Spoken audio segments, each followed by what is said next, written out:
you ever find after you've been seated for a prolonged period of time, when you try to stand up, you have pain in your low back or perhaps in the front of your hip joint?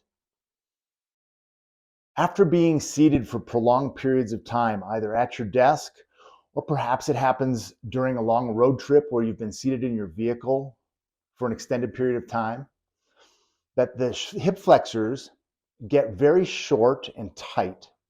Now, the hip flexors, there are 3 of them, are a series of muscles that help us perform this motion here, hip flexion. So it brings our knee up towards the sky.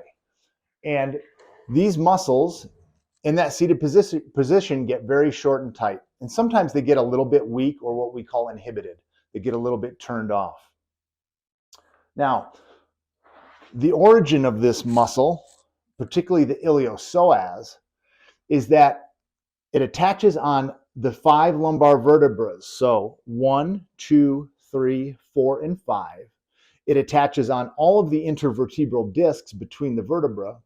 It comes through our abdomen kind of on an oblique or a diagonal angle.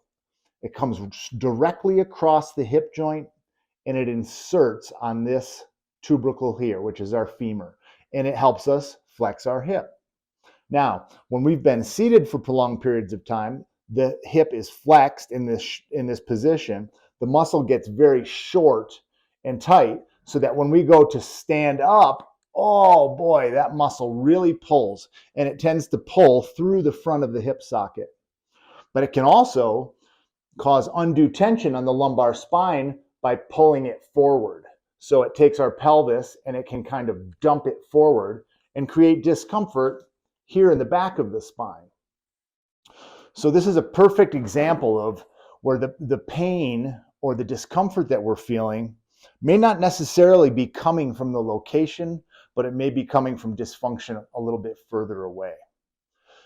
We see this a lot at the clinic. It's very common. A friend of mine calls it the miracle muscle.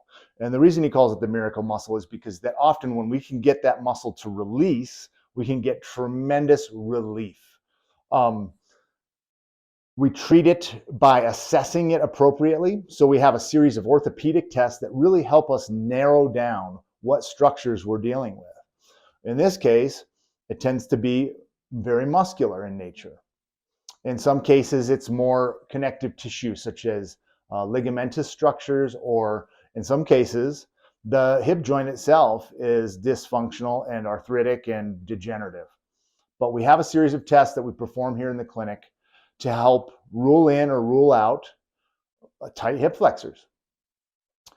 In the series of videos that will be coming for the next few weeks, I'm going to demonstrate to you how we assess for this type of injury or repetitive use injury or postural deficiency, shall we? So we'll show you how we assess it.